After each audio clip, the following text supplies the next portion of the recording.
மக்களை வணக்கம். நான் உங்கள் கோடங்கி. உங்களுக்கெல்லாம் மனசாட்சி இருக்காயா? எனக்கு பிடிச்ச சரக்கை நான் எடுத்துட்டு போறேன், தனி விமானத்துல தான் போறேன். இதை போய் பெரிய குத்த மாதிரி பேசுறீங்களே, உங்களுக்கெல்லாம் மனசாட்சி இருக்கா அப்படின்னு ஒருத்தர் கேள்வி கேட்டிருக்காரு. நான் பெரும்பாலும் இவர்கள் குறித்ததான வீடியோக்களை பார்க்கறதே கிடையாது. ஒரு நண்பர் ஒரு வீடியோவை அனுப்புனாரு, அது பார்க்க நேர்ந்தது. நீ கட்டாயம் இதை பார்த்தே ஆகணும் அப்படின்னு சொல்லி அந்த நண்பர் எனக்கு ஒரு வீடியோவை ஷேர் பண்ணியிருந்தாரு. அந்த வீடியோவை நான் பார்த்த ஒன்று தான், முட்டு கொடுக்கறது ஒரு வகைங்க, ஆனால் முரட்டு முட்டு கொடுக்கறது இன்னொரு வகை. முழு முதல் கொண்டு அப்படியே சாஷ்டாங்கமாக படுத்துக்கிட்டு தாமேலே ஏறி நின்று என்ன வேணா டான்ஸ் ஆடுன்னு ஒருத்தன் படுத்து கிடப்பான் பார்த்தீங்களா, அது உலகமகா முட்டு. அந்த உலகமகா முட்டு தன் மேலேயே நீ பில்டிங் கட்டிக்கோ, நான் அடியில படுத்தே கிடக்கிறேன், ஏன்னா நீ படி கிடக்கிற எசமா அப்படின்ற மாதிரியான தோற்றத்தை உருவாக்கி ஒருத்தர் உலகமகா முட்டு ஒன்று கொடுத்துட்டு அசட்டு சிரிப்பு. அந்த வீடியோ நீங்க தொடர்ந்து பார்த்தீங்கன்னா தெரியும். நான் அந்த வீடியோ எதுன்னு சொல்ல போறது இல்லை, ஆனா அவர் பேரை சொல்லி தான் பேச போறேன். ஏன்னா இது வரைக்கும் அவங்க பேரெல்லாம் நான் சொல்லி பேசுறது இல்லை. ஏன்னா ஒரு காலகட்டத்தில் நம்ம பழகி இருந்தோம், ஒரு மரியாதையோட ஒரு பழக்கம் இருந்துச்சு. அதுக்கப்புறம் அவங்க தங்களுடைய நிலைப்பாடை மாத்திக்கிட்ட பிறகு அந்த பழக்க வழக்கங்களை டோட்டலா கட் பண்ணதுனால பேச்சுவார்த்தையே கிடையாது. ஸோ அதனால எதுக்கு அவங்களை பத்தி நம்ம தேவையில்லாம பேசணும்? அவங்க பேசுறதுக்கு அவங்க எங்கேயோ மக்கள்கிட்டயோ ரசிகர்கள்கிட்டயோ இல்ல மற்றவர்கள்கிட்டயோ அவங்க வாங்குறது பூரா செருப்படி வாங்கிட்டு இருக்காங்க. அதை எப்படியும் வாங்கிட்டு போட்டோம். பேசுறது பூரா பொய் தான் இருக்கும், பெரும்பாலும் பொய், உண்மை இருக்க வாய்ப்பு இல்லை. பல பேர்கிட்ட கெட்ட பேர் தான் வாங்கியிருக்காங்க. பல திரையுலக பிரபலங்கள் அவங்கள தனிப்பட்ட விதமா கழிவு தான் ஊத்துறான். ஆனா என்னன்னா நேரடியாக பொது வழியில பேச மாட்டாங்க. காரணம் என்னன்னா இவங்களுக்கு வாயை வாடகைக்கு விட்டு பழகிட்டாங்க, என்ன வேணாலும் பேசுவாங்க. பட் ஆனா அவங்க திரைத்துறையில இருக்கிறவங்க தொழில் பாதிக்கப்படும், பிரச்சனை ஆயிடும் அப்படின்றதுனால பெரும்பாலும் என்ன பேசினாலும் டோன்ட் கேர் மாஸ்டரா அவங்க பாட்டு கடந்து போறது இவங்களுக்கு வசதியா போயிடுது. நம்ம சொல்றதெல்லாம் பொய்யெல்லாம் உண்மை நம்புறதுக்கு ஒரு கூட்டம் இருக்குன்னு பல விஷயங்களை பண்ணிக்கிட்டு இருக்காங்க. நான் யாரை பத்தி பேசிட்டு இருக்கேன் அப்படின்னு உங்களுக்கு என்னங்க பேர் சொல்லி பேசுறேன்னு சொன்னீங்க, இது வரைக்கும் யார் பேருன்னு சொல்லவே இல்லைன்னு நினைக்கிறீங்களா? இந்த உலகமகா முட்டு கொடுத்த ஒரு நபர் தொடர்ந்தியா முட்டு கொடுக்குறவர் தான். அது விஜய்க்கு முட்டு கொடுக்குற மிக முக்கியமான நபர்களில் இவரும் ஒருவர். இவர் பேர் அந்தரன், பத்திரிகையாளர். நிஜமாவே ஒரு பத்திரிகையாளர் தான். அது அவர் கூட இருக்கிற நபர்களை பத்தி உங்களுக்கு நல்லாவே தெரியும். நம்ம அதுக்கப்புறமா அவருக்கு உத்தியமா பேசுவோம். இப்ப அந்தரன் ஒரு வீடியோ ஒன்று போட்டிருக்காரு. நான் பெரும்பாலும் அவங்க வீடியோ எல்லாம் பெருசா நான் பாக்குறது இல்லை. ஏன்னா நிறைய அவங்க பேசுவாங்க, ஏதோ விஷயங்கள் நடக்கும். அவங்க பேசுறதுல பாதி உண்மை இருக்கும், பாதி பொய் இருக்கும், பாதி முரட்டு முட்டா இருக்கும். அது நம்ம பார்க்கும்போது என்னத்துக்காக அதை போய் நம்ம பார்ப்பாங்க. இப்ப நம்ம வீடியோ அவர் பார்க்கறது வாய்ப்பு இல்லை. இப்ப கண்டிப்பா இந்த வீடியோ அவர் பார்க்கறது வாய்ப்பு இருக்கு. யாராவது ஒருத்தர் சொல்லுவாங்க உங்களை பத்தி அவர் பேசியிருக்காருங்க அப்படின்னு நிச்சயமா சொல்லுவாங்க. எனக்கு செய்யாத சில விஷயங்கள் எல்லாம் அவங்க முன்னாடி பேசி நான் கடுமையான எதிர்வினை எல்லாம் ஆற்றுறேன். அதுக்கப்புறம் அவங்களும் நம்மளை பத்தி பேசுறது இல்லை, நானும் அவங்களுக்கு கொடுத்து பேசுறேன். நிறைய பேர் நீங்க எனக்கு நிறைய கமெண்ட் கேள்வி பண்ணுவீங்க, நீங்க பேசுறது அவரை தானே சொல்றீங்க, நீங்க பிஸ்மியை தான் சொல்றீங்க, அவர் பேரை சொல்லாம நீங்க பேசுறீங்க அப்படின்னா நிறைய பேர் பேசுவீங்க. சில நேரங்கள்ல சில விஷயங்கள் அடிப்படையில நாம தார்மீக அடிப்படையில ஒரு நாகரிகம் கருதி, சபை நாகரிகம் ஒண்ணு இருக்கு, பழக்க வழக்கத்தின் காரணமாக. நான் இப்பெல்லாம் எந்த பழக்கமும் கிடையாது. ஒரு காலகட்டத்துல ஒரு மரியாதையோடு பழகி அந்த நாகரிகத்தினால் நாம் சில விஷயங்களை கடந்து போயிருந்தேன். இப்ப பேச வேண்டிய கட்டாயம் வந்துருச்சு. ஏன்னா தமிழ்நாட்டு மக்களுக்கே ஒரு ஆபத்தான ஒரு மனிதர்களை நல்லவர்களாக இவங்க சித்தரிக்கும் போது, மோசமான ஒரு கேரக்டர், மனைவிக்கு துரோகம் பண்ணிட்டு திருமண உறவில் இருக்கும் போதே கள்ள உறவு வச்சுக்கிட்டு இருக்கிற, துரோகத்தை பண்ணுகிற அயோக்கிய விஜய்க்கு முரட்டு முட்டு கொடுக்கிறவர்கள் சமூகத்துக்கு கேடானவர்கள் இல்லையா? அப்ப அவங்களை நம்ம அடையாளப்படுத்த வேண்டிய இடத்துலயும் நம்ம இருக்கோம். நமக்கு தார்மீக அடிப்படையில் அந்த பொறுப்பும் இருக்கு. அதனாலதான் நம்ம தொடர்ச்சியாக பல விஷயங்களை பேச வேண்டிய கட்டாயத்துக்கு தள்ளப்பட்டிருக்கோம். இப்ப நான் விஷயத்துக்கு வந்துடுறேன். அவர் ஒரு வீடியோ போட்டிருக்காரு, ஆதவ் குறித்ததான ஒரு வீடியோ. அது என்ன வீடியோ அப்படின்னா, அது மாதிரி இந்த சமீபத்தில் அவங்க விமானத்துல பயணம் பண்ணும்போது, தனி விமானத்துல பயணம் பண்ணும்போது கத்திரிக்கோள், விஜயனுடைய பையில கத்திரிக்கோள் இருந்ததாக அவர் விமானத்திலிருந்து கீழே இறக்கி விடப்பட்டார். அப்புறம் அவர் முன்னாடி சோதனை நடத்தப்பட்டுச்சு. திருப்பி அந்த கத்திரிக்கோளை எடுத்துட்டு பிறகுதான் அவர் விமானத்தை பயணம் பண்றதுக்கு விமானி அனுமதித்தார் என்பதுதான் அங்கிருந்து வந்த தகவல். இது எல்லா ஊடகங்களையும் பேசினாங்க, எல்லா ஊடகங்களையும் சொன்னாங்க. அதே மாதிரி ஆதவ் அதே விமான பயணத்துல ஆதவ் கூட வந்த ஆதவ் தன் கைப்பையில மது பாட்டில் வச்சிருந்தாரு, உயர் ரக மது வகை வச்சிருந்தாரு. அதையும் எடுத்து செல்வதற்கு விமான நிலைய அதிகாரிகள் ஒத்துக்கல. அதனால அதுவும் பறிமுதல் செய்யப்பட்டதாக தகவல் வந்தது. இவர்களுக்கு முரட்டு முட்டு கொடுக்குற ஒரு ஊடகம், ஒரு செய்தி சேனல் தான் அதை வெளியிட்டாங்க. அப்புறம் அது என்ன காரணமோ அந்த வீடியோவை டெலீட் பண்ணிட்டாங்க. ஆனா அதுக்குள்ள அது வைரல் ஆயிடுச்சு. எல்லா பக்கமும் அது பயங்கர வைரல் ஆயிடுச்சுன்னு வச்சுங்களேன். அவங்க டெலீட் பண்ணதுனால எந்த ஊடகம்னு நான் சொல்லலை. இப்போ இணையத்துல இருக்கு, நீங்க வந்து தட்டி பார்த்தீங்கன்னாவே தெரியும், நிறைய இருக்குன்னு வச்சுங்களேன். இப்போ இது வந்து செய்தி, அங்க வந்த செய்தி, அந்த செய்தி எல்லாரும் பேசினாங்க, நாம் உட்பட பேசணும். அந்த விமான பயணம் சென்னையிலிருந்து டெல்லி செல்வதற்கான குறிப்பிட்ட நேரம் ஒரு 2-2.5 மணி நேரம் வரைக்கும் கூட சரக்கு அடிக்காம உன்னால இருக்க முடியாதாடா அமாவாசை முண்டமேன்னு நம்ம திட்டணும். உண்மைதான், நம்ம ஆதவை திட்டியதற்கு காரணம் உண்டு. ஏன்னா ஆதவ் தேரை இழுத்து தெருவில் விடுற ஆள். விஜய் நாசமா போவதற்கு யார் காரணமோ நமக்கு தெரியாது, ஆனால் ஆதவ் மிக முக்கியமான காரணம். 41 கொலைப்பழிக்கும் அந்த கொலைக்கும் முக்கியமான காரணம், அந்த நெரிசல் மரணங்களுக்கு மிக முக்கியமான காரணம், விஜயை கோத்து விட்டதுல மிக முக்கியமான காரணம் ஆதவ் தான். அந்த பஸ் 500 மீட்டர் தள்ளி போன உத்தரவிட்ட ஆதவ் தான் A1 குற்றவாளியாக ஆக்கப்பட வேண்டிய நபர். நிச்சயமா அவர் வந்து சிபிஐ விசாரணைக்கு பின்னாடி அவருக்கு மிகப்பெரிய ஒரு பஞ்சாயத்து இருக்கு. அதை நம்ம பேசுவோம். பேச வந்த விஷயம் அது இல்லை. இந்த முட்டு கொடுக்குற விஷயங்கள்ல அந்தரன் என்கிறவர் பேசுற பேச்சு தான் இன்னைக்கு நம்ம வந்து, ஏன்னா இப்படியெல்லாம இருப்பீங்க நீங்க, கண்ணாடியை பார்க்கவே மாட்டீங்களா? சாப்பிடும்போது சாப்பாட்டுல உப்பு போட்டு தானே சாப்பிடுறீங்க, எப்படி இப்படி முட்டு கொடுக்க முடியும்? முரட்டு முட்டு உங்களால அடிப்படையில் கொஞ்சமாவது புரிதல் வேணாமா? எப்படி பத்திரிகையாளரா நீங்க வந்து கொஞ்ச காலம் வேலை பார்த்தீங்கன்னே தெரியல. என்னைக்கு நீங்க வந்து பேச ஆரம்பிச்சிங்களா ஊடகத்துல, அன்னைக்கு ஆரம்பிச்சது போய் பரப்புரையும் முட்டு கொடுக்குற வேலையும். பணம் கிடைப்பது என்பதற்காக எல்லாத்தையும் நம்ம வந்து சப்போர்ட் பண்ண முடியாதுங்க, ஆதரவே நம்ம பண்ண முடியாது. இவங்க பணம் வாங்கிட்டு தான் பேசுறாங்களான்னா நான் இதை எந்த குற்றச்சாட்டையும் அவர் மேல வைக்கல. பார்க்குற உங்களுக்கே தெரியும், அவர்கள் வீடியோ பார்க்குற உங்களுக்கே தெரியும். ஒரு நாளைக்கு ஒரு பேச்சு, வந்தால் ஒரு பேச்சு, வராம போனா ஒரு பேச்சு, வர வைப்பதற்கு ஒரு பேச்சு. இது அவர்கள் மீது இருக்கிற பொதுவான குற்றச்சாட்டு. இப்ப அந்தரன் சொல்றாரு கத்திரிக்கோளை எதுக்கு எடுத்துட்டு போனார் தெரியுமா? இது இன்னும் பெரிய உலகமாக தப்பு.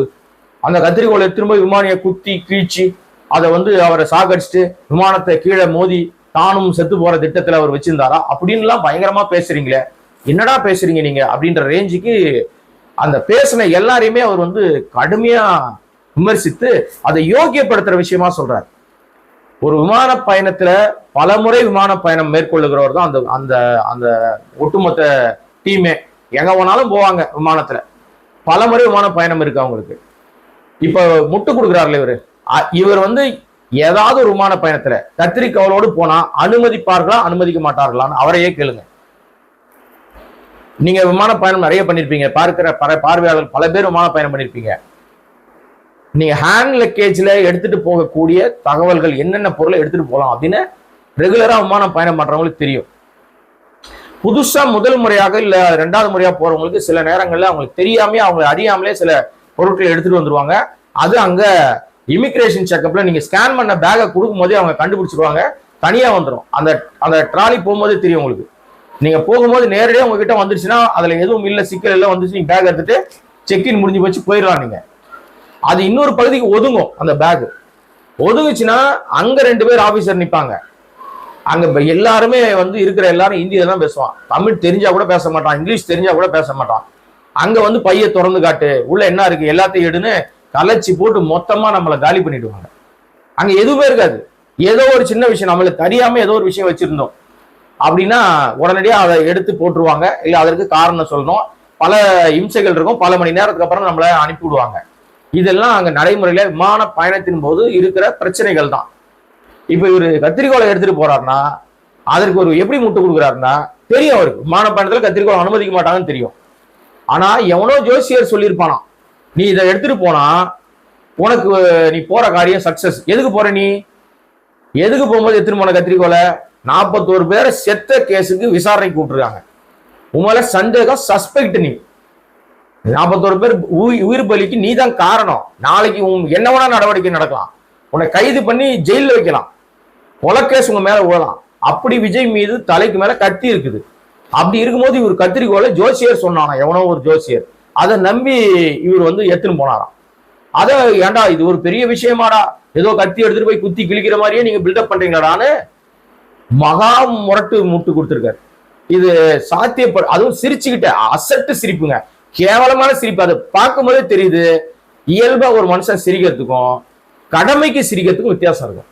பேசி சிரிச்சுக்கிட்டே சொல்லணும். இத ஒரு நகைச்சுவை இதை சொன்னோம்னா எல்லாரும் நகைச்சுவை எடுத்துப்பாங்கன்னு நினைச்சிட்டு அசிங்கப்பட்டு நிற்கிறார் அந்தணன். இப்படி முட்டு கொடுத்துட்டீங்களே, இவ்வளவு கேவலமா முட்டு கொடுப்பீங்க நீங்க எப்பவுமே முட்டு கொடுக்கறாள் தான் எல்லாருக்கும் தெரியும். ஆனா அதுக்கு இப்படியா அப்படின்னு இப்ப எல்லாம் அந்த கமெண்ட்டை போய் படிங்க. நீங்க அவ்வளவு கழுவி ஊத்திருக்கானுங்க. இது ஒரு பக்கம் இருக்கட்டும். அடுத்த முட்டு தான் உலகமாக விட்டுங்க. இந்த கத்திரிக்கோள் முட்டுக்கு சொல்லிட்டார் அவர் வந்து ஒரு வேளை மீச முடிய வெட்டுறதுக்காக இருக்கலாம், இல்லைன்னா மிக்சர் பாக்கெட்டு வெட்டி சாப்பிட்றதுக்காக இருக்கலாம். ஏன்னா 2.5 மணி நேரம் தான் டிராவல் பண்ண போறாங்க. சென்னையில இருந்து டெல்லிக்கு விமான பயணம் 2.5 மணி நேரம். இந்த 2.5 மணி நேரத்துல உள்ள பாக்கெட்ல வச்சு இந்த பிஸ்கட் பாக்கெட்டை கட் பண்றதுக்குன்னு கூட உங்களுக்கு சொல்ல வாய் வரல. இல்ல நீ மிக்சர் தின்ற பையன் தான் போல இருக்கு, இப்படிதானே சொல்லுவாங்க. நான் சொல்லலப்பா, இப்படிதான் சொல்லுவாங்க. ஏன்னா நான் உங்களுக்கு என்னை விட வயதில் மூத்தவர், அதனால உங்களுக்கு நான் மரியாதை கொடுக்கணும்னு நினைக்கிறேன். அதனால நான் வந்து ஒருமையில பேச விரும்பல. ஆனா இந்த முட்டு கொடுக்காதீங்க, அசிங்கமா இருக்கு. உங்களுக்கு இது நல்லது இல்லை, கேவலமா இருக்கு. ஏன்னா ஏற்கனவே உங்களை பத்தி ஊர் உலகம் என்ன பேசிக்கிட்டு இருக்கு எல்லாருக்கும் தெரியும். இந்த முட்டால நீங்க வெளிச்சத்துக்கு வந்து அந்தரன் என்னன்னா அம்பலப்பட்டு நிற்கிறாருன்னு தான் வந்துருச்சு. இப்ப ஏன் மிக்சர் வெட்டுறாரு? பிஸ்கட் பாக்கெட் வெட்டக்கூடாதா? ஏன்னா அவர் பையில பிஸ்கட் வச்சிருப்பாருன்னு முதல் சிபிஐ விசாரணையின் போதே வெளிவந்த தகவல். அவர் வந்து மதிய உணவு வெளியில எங்கேயும் வாங்கி ஆர்டர் பண்ணி சாப்பிடல, தன் பையில் இருந்த பிஸ்கட்டுகளையே சாப்பிட்டாரு. அப்பவே சிபிஐ அதிகாரிகளோடு கொடுக்க பார்த்தாரு, இல்ல நீங்க சாப்பிடுங்கன்னு சொன்னாங்கன்னு செய்திகள் வெளிவந்துச்சு. அப்ப அவர் பையில பிஸ்கட் வச்சிருப்பாருன்னு தெரியும். மிச்சர் ஏன் வச்சிருக்கணும்?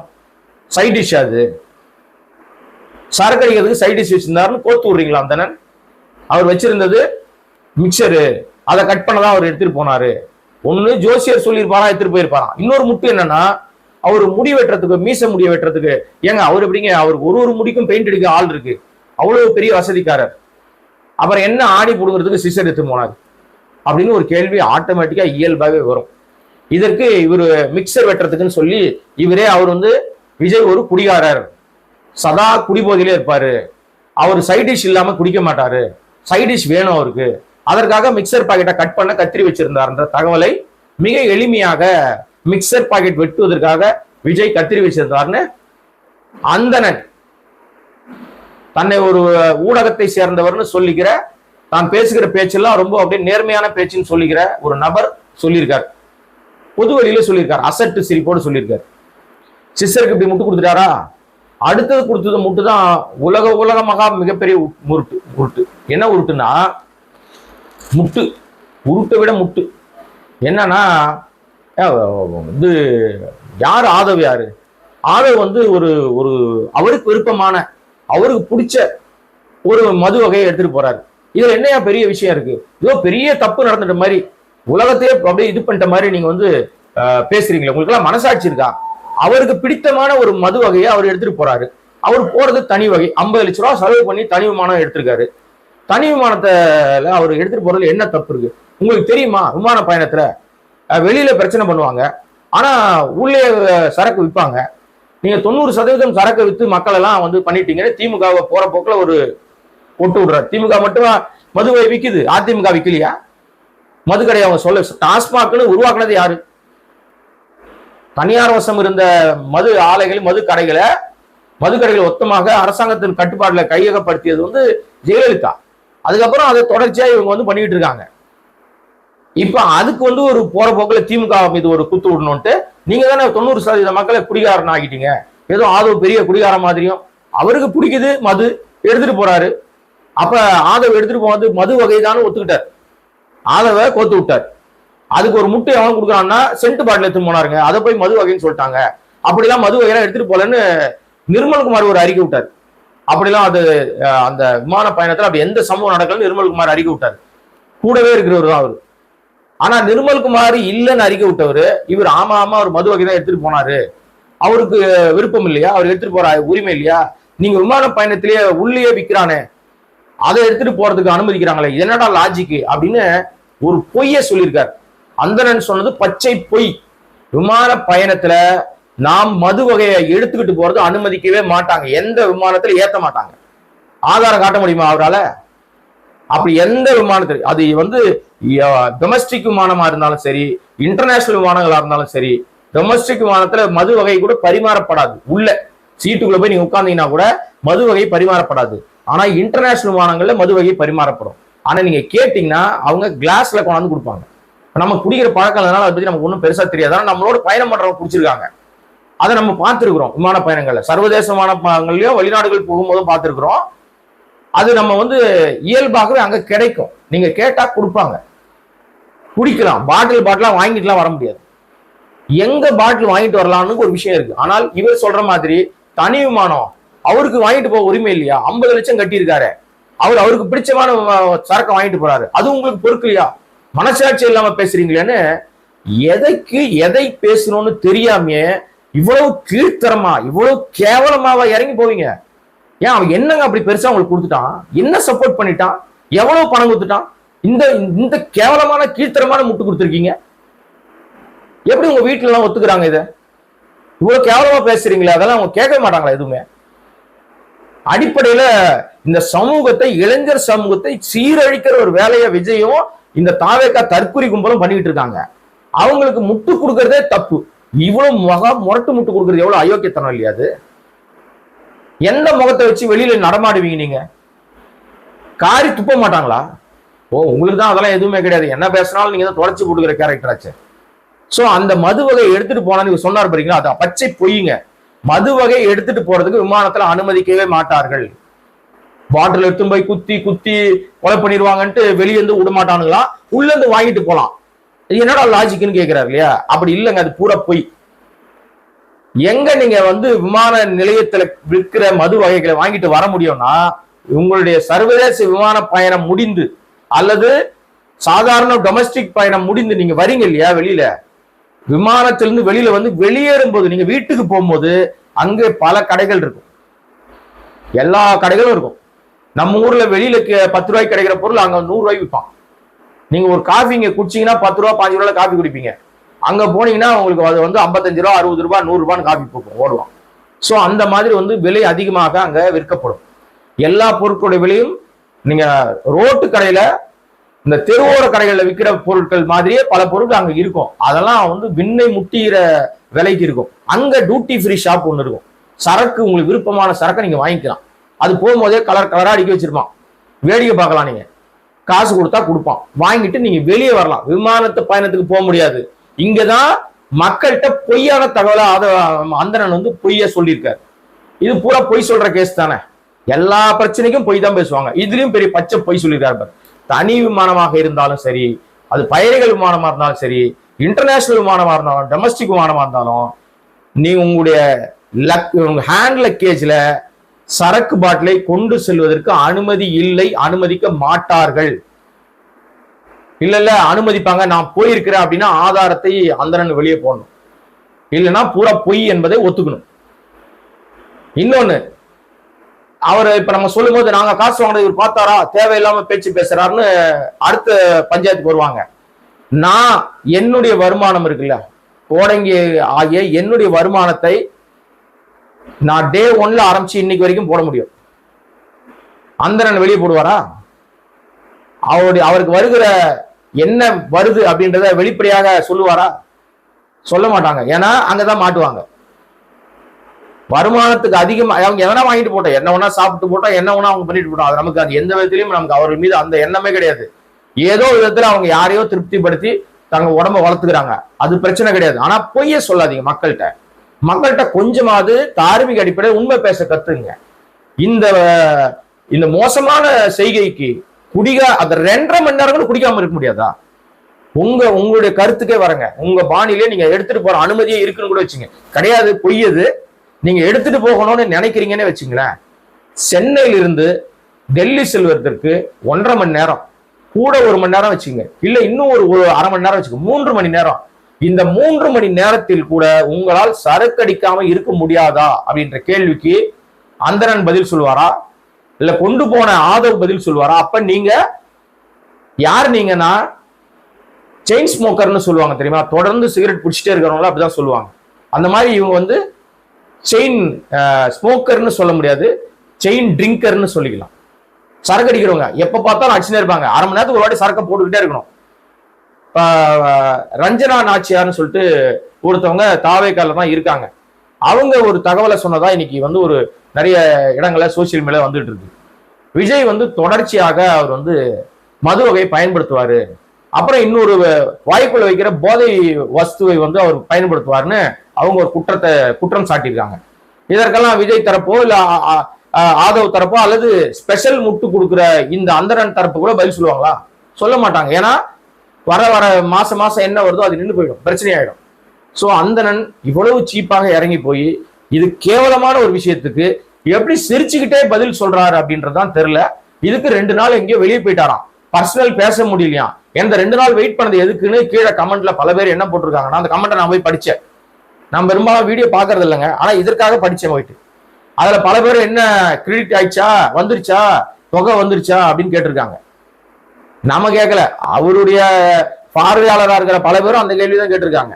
சோ உங்கள் மீதான நம்பகத்தன்மையை கெடுத்துக் கொள்வதும் உங்கள் மீதான நம்பகத்தன்மையை வளர்த்துக் கொள்வதும் நீங்கள் பேசுகிற பேச்சும் நீங்கள் யாருக்கு ஆதரவாக பேசுறீங்க, என்ன சப்போர்ட் பண்றீங்கன்னு பார்த்து தான் உங்களுடைய பேச்சினுடைய நம்பகத்தன்மையை ட்ரஸ்ட்டை வந்து முடிவு பண்ணுவாங்க ரசிகர்கள், மக்கள்.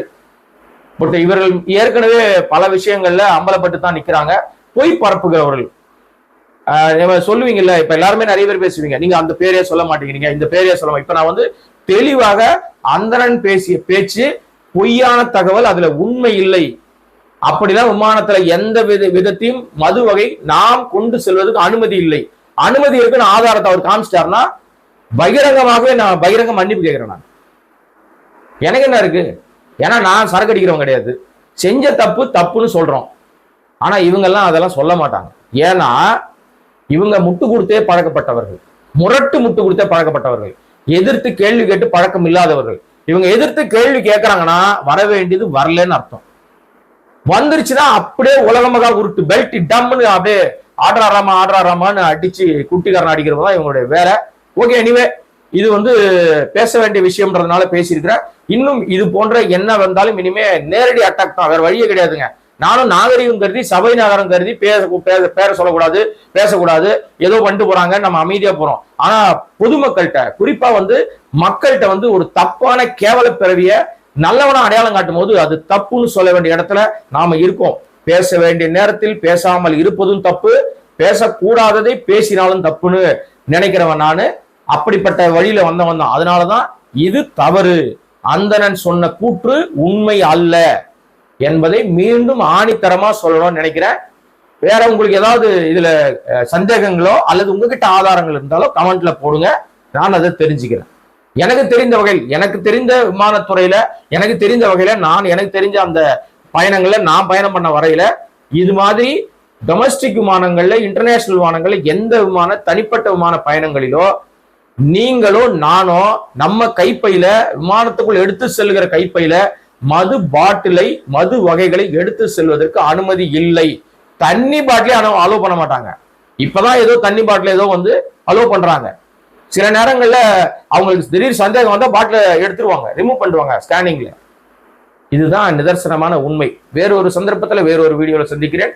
சப்ஸ்கிரைப் பண்ணாம பார்த்துட்டு இருக்கிற அன்பு நண்பர்கள் சப்ஸ்கிரைப் பண்ணீங்கன்னா பல்வேறு விஷயங்களுக்கு வழிவகுக்கும், சொல்வதற்கும் பேசுவதற்கும். நன்றி, வணக்கம்.